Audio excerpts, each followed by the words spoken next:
Hi, I'm Nicole Alvarez for KROQ. We're live at Coachella, and I have my guest here, and this is FINNEAS. I've always wanted to talk to you. Hi. Hey, so nice to meet you. Thanks for having me. You know, it's funny. Yesterday since Friday, I've been walking around just enjoying the music with in mind that I was going to talk to you, realizing that I've always just wanted to talk to you about music.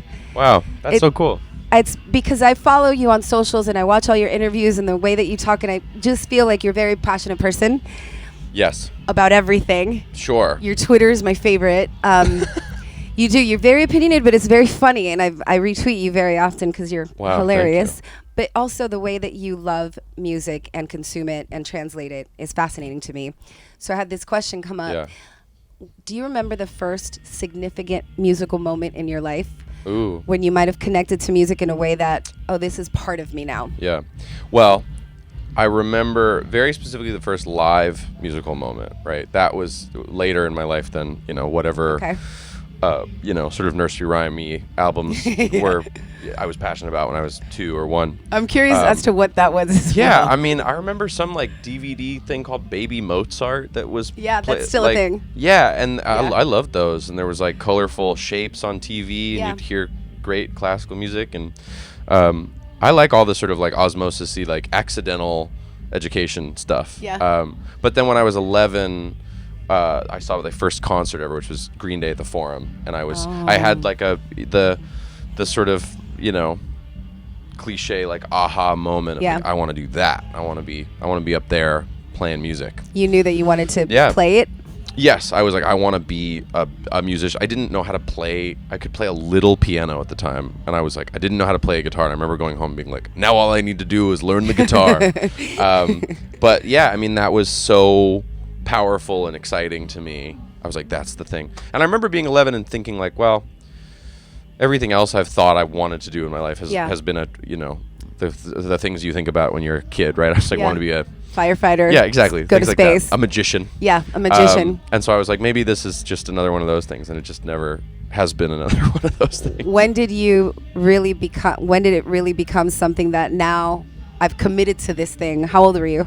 Well, I always talk about this because I was very psychologically committed from then on. No, from Baby 11. Mozart, I would argue. Yes, and so I if I had a time machine, I'd go back and tell younger me to chill out a little bit, because I was really and my friend David, who I'm still very close with, and he's a musician and a producer now too, but we were both that way. We were both kind of taskmasters in this band. We were playing in a band in high school, and we both were do you think this is a game? We were both so serious, and we were 15 and it was a game. You know what I mean? It was not a career you're 15 yet. Yeah, and we didn't know what we were doing. We were in my friend Robbie's garage. It was you know, and but it was just because we took it so seriously, and we wanted to get better every day, and we worked really hard, and but I definitely was stressed the whole time. So it was never just for the chicks and the backstage passes and the touring. It was the business side. No, I loved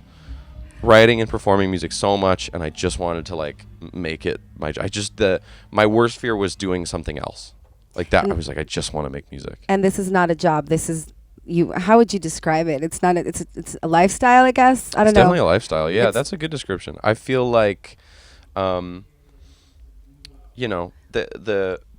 challenging parts are the travel to me, the physical act of getting on a flight, because it's a lot, getting somewhere and whatever. It's a lot. That's really the challenging part. Everything else is really fun. We were talking about this off mic a little bit, but it's so curious to me.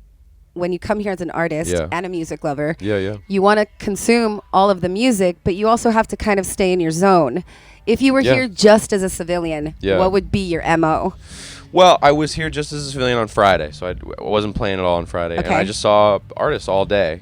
Do you map it out at home first, or do you just wander about? You kind of wander about, if it was anyone that I know a little bit, or I know a friend of theirs, or their manager, or whatever, I would try to make sure to catch their set. Yeah.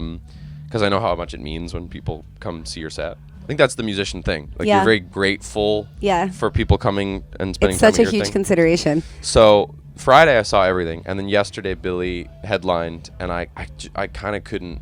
You checked out a little bit before. I kind of meditative. I just sort of sat in my trailer. And I've done it before, where I've gone and seen artists all day, the day of a show that night, and it's it's like inspiring and sometimes intimidate. Like it's very easy for me to be intimidated by a great artist.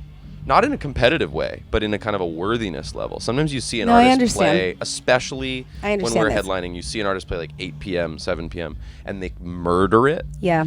And it's hard not to then get on stage and be like, I don't know if I'm going to be that good. Like, that's so I sort of purposefully have to. You have to check out. I understand that. Could you ever, when you watch artists now, are you always a student or can you just turn that off and be a music lover ever? I feel like the answer is no, because I feel like your mind is always going in the greatest directions.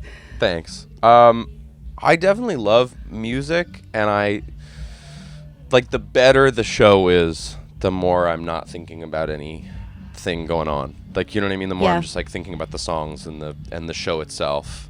I think when there's something going wrong, I'm probably first to notice, and I'm only first to notice not in a critical sense, but in a like feeling the pain of that, like. Because stuff goes wrong at shows, especially festivals. And so when you watch somebody struggling with something. Oh, God, it's painful. Yeah, you just like, I know exactly how that feels. And I just get like really sort of like, my heart goes out to them. You just want to jump up and be like, I got you, dude. I got you. Or, or like before people's sets, I'm like, my pep talks are so weird. My pep talks are like, whatever goes wrong, like, don't worry about it. Like, what if they're not even thinking of something going wrong? Definitely not. And I just want to, like, I just say that because it's like inevitable at a festival. And and the funniest thing is like, there's a bunch of obvious stuff that you see go wrong. Oh, the lights don't work, whatever it is. But like, if you watch a perfect show and they get off stage, like 9 times out of 10, they're like, this thing was driving me crazy. Yeah. Like, because we don't see it. Yeah, there's so much behind the scenes. And it's actually knowing all that as an audience member, if you make no music, if you're just a festival goer, knowing all that, like, remember that next time you're watching an artist be like super chill on stage, because in their head, they're like, furious about something or something's going wrong and they're improvising. It's like, it's really impressive that artists keep their cool the way they do. The behind the scenes stuff is fascinating. Let's talk about the new single. Tell me about it, where it was born, how you feel about it. Give me something. Yeah, I wrote this new single in sort of 2 parts. I wrote like the first couple lines and the hook one day, and then I put that in like a time capsule and had it as like a little recording of just the first verse and the chorus on my phone for months. And the memos?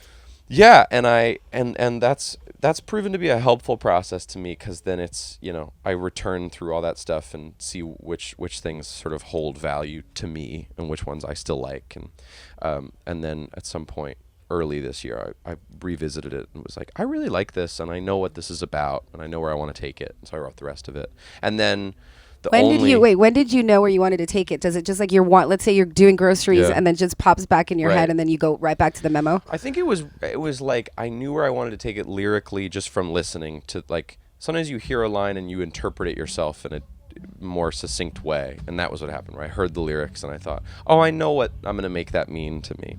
And then I think on a sonic level, it was just like having the session open and adding guitars and stuff. But the other thing was like the only shows I have booked this year are Coachella as a solo artist. Yeah, by design? Well, it's just I'm on tour with Billy every other day of the year. Yeah, so you have no. So I was like, I really want to play this song at Coachella. So that was the release behind it. I was like, it has to come out before Coachella so I can play it. Oh, that feels really special. So this must be like super exciting for you. Are you nervous? Super, yeah. I think I'm gonna bomb the guitar part, but You're gonna be but that's fine. FINNEAS, I think you're fascinating, and one day I hope to have like a longer sit down and just talk about music, like from Baby Mozart on. It would be fascinating. You're just a really cool dude, and I enjoy following you, and I think your girlfriend's awesome too. I love her too. Claudia's the best. I love her too. Yeah. I'm very lucky in many ways. Well, I'm glad it's working out. You two belong together. Hey, thank you so much. Thanks for sitting with me and taking time. Of course. And now the interview's over, we can turn the AC back on. It's really exciting. Fudge, it's hot in here. Thank you, FINNEAS. This is the recording way. Every great song has been recorded with no AC. Because it makes too much noise. In between the takes, they blast it, but it's too loud for the mics. Doesn't matter, we're dying. And when you're hungover, dying. I'm Nicole Alvarez, live from Coachella with FINNEAS. Thanks, Nicole. You're welcome. Appreciate it.